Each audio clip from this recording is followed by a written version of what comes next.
Hey y'all, this is Artistic Diva 722. Yes, I'm okay and I feel much better. My blood sugar is better and my high blood pressure is better.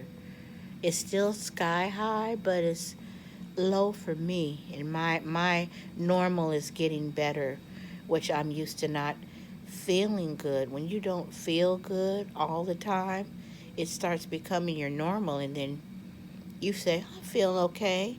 You're so used to feeling bad, your feeling bad feels okay. So when I had the stroke, I was in the kitchen with my family, and I got up to get some water, and they noticed that my leg was dragging on my left side and my arm was heavy, so I was holding it up like this walking. And they said, What are you doing? Why are you walking like that? And I said, Walking like what? You're dragging your leg. And I said, Oh, well, it just feels heavy, kind of numb. I'm okay. I'm going to go across the kitchen here and get some water. So they didn't put my purse up in the car and said, Oh, you're going to ER. You tripping. Because they already knew I didn't have any medication because I have Medi-Cal, LA Care, and months ago they sent my renewal notice in the mail. So I sent the paperwork in. They confirmed that they got the paperwork and said that they would take care of it. So a few weeks later, why I get a cancellation notice? Your insurance has been canceled. What? I'm like, what the heck? So I didn't call back again. I called March and April, and then I called back in September. And the lady on the phone, well, why didn't you call back? Why you wait so late?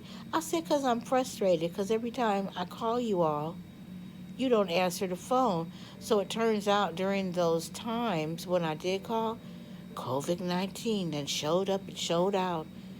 And when nobody answered no phone because when nobody at work. So basically, I haven't had any insulin or high blood pressure medicine since April. And then I was eating whatever it is I wanted to eat. And you know better. People with diabetes, you need to watch them because they're always off sneaking somewhere, eating some sugar or having salty foods because they're high blood pressure. It's just like your body. When you keep giving your body those things, you crave it. So it's like an addiction. So watch your diabetic friends or ask questions and say, "Are you diabetic?" Because most people don't know I'm diabetic because I want to eat what I want to eat. I've always been like that. But guess what? I'm not going to be doing that no more. I'm tired, and it's my birthday today. I'm 54 today. So I am spending my birthday for the first time in my natural life with no buttercream cake like I just love. I got my cake last year, was ordered from Carty's Cakes. You can find her on Instagram. When I tell you that was the best buttercream I ever had in my life, it tasted like childhood. I had fond memories. My mother always used to make cake for me when I was a little girl, and we would have cake just the family. And so it's like in my memory. So things that you do for your children and traditions that you set up, it sticks with you when you're an adult. So I've always had something going on with me from a little girl. I can remember like being 6 around that age, and my mother, she would always make sure me and my brother had birthday cake. And on our birthday, she would make birthday pancakes. So my birthday is September 10th, and my brother's is the 17th. He's 2 years older than me.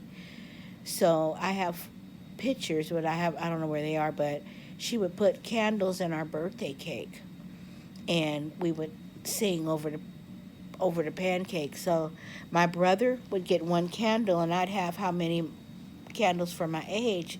So I have pictures of me going, because it's my birthday, not yours. So why a week later it was his birthday and he got the all the candles in his pancakes, and I had one and he was And then I'm in the picture crying because I didn't think that was very nice. I didn't understand that he was always going to get me because his birthday is after mine. I'm like,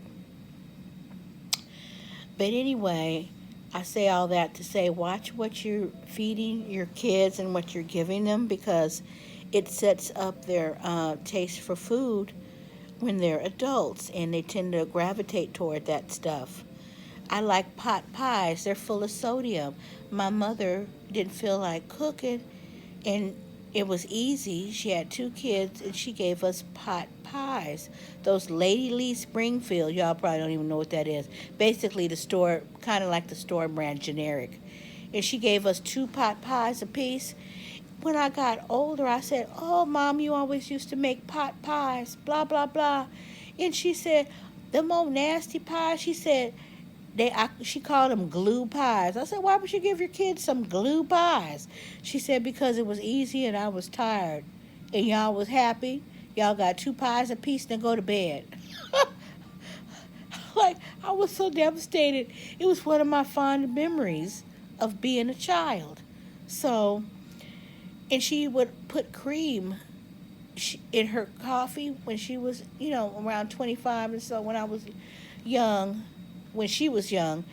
And we were watching Giant Robot. Anybody that's in their 50s should know about that show. Some old kind of Godzilla kind of show. You don't know who Godzilla is, I know. If you're not old enough, you don't even know who that is. But anyway, Google it.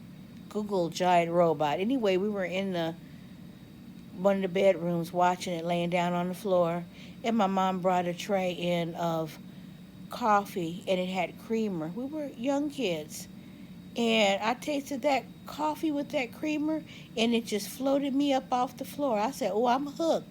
So why now I drink coffee creamer? I need creamer in my coffee, so I have to cut all of that out. I'm going to have to find some other alternative. So I'm going to be needing help with some meal planning. I'll be looking online, but anybody that's actually taking care of their diabetes, I have a good friend, Robin. She's on Instagram.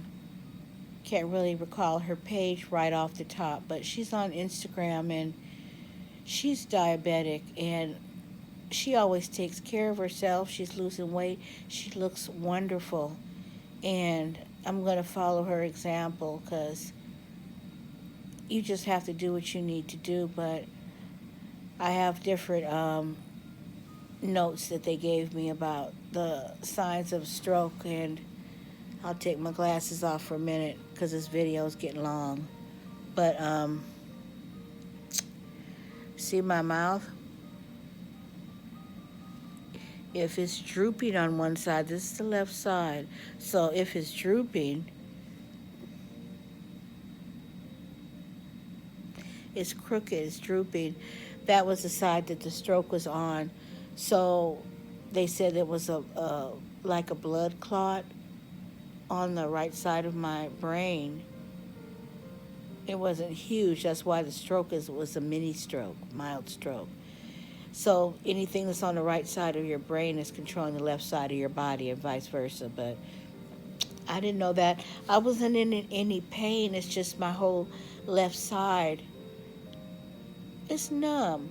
And my leg, I still have to do all kind of exercises. I can't really lift my leg up over my other knee, over my right knee, and it's super hard. So I got things to do. I've seen the occupational therapist, and I've seen the